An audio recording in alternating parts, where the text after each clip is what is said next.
নমস্কার, আমি তাসফিয়া রওশন। আমার বয়স 7 বছর। আমি ক বিভাগে অংশগ্রহণ করছি। আমি সর্বভারতীয় সঙ্গীত ও সাংস্কৃতিক পরিষদের অনলাইন সাংস্কৃতিক প্রতিযোগিতা মেধা 2024-এ অংশগ্রহণ করছি। আর শোনাব কবি সুকুমার রায় লেখা ঠিকানা কবিতাটি।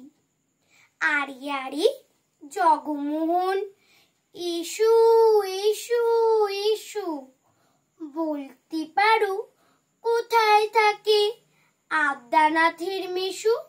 আদ্যানাথের নাম শুনুনি?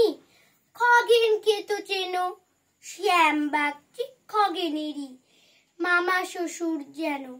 শ্যামের জামাই কেষ্টমোহন, তার যে বাড়িওয়ালা কি যেন নাম ভুলে গেছি, তারই মামার শালা, তারই পিসের খুড়তুতো ভাই আদ্যানাথের মেশো লক্ষ্মী দাদা।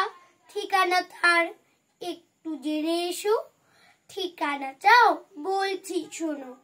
আমরা তলার মোড়ে, 3 মুখো 3 রাস্তা গেছে, তারই একটা ধরে চলবে সিধে নাক বরাবর, ডান দিকে চোখ রেখে চলতে চলতে দেখবে শেষে রাস্তা গেছে বেঁকে।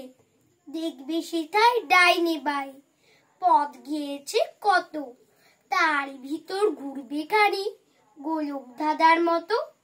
তারপরেতে হঠাৎ বেঁকে ডাইনে মোচড় মেরে ফিরবে আবার বায়ের দিকে 3টে গলি ছেড়ে, তবেই আবার পড়বে এসে আমরা তলার মোড়ে। তারপরে যাও যেথায় খুশি, জ্বালিও না কোমরে। নমস্কার।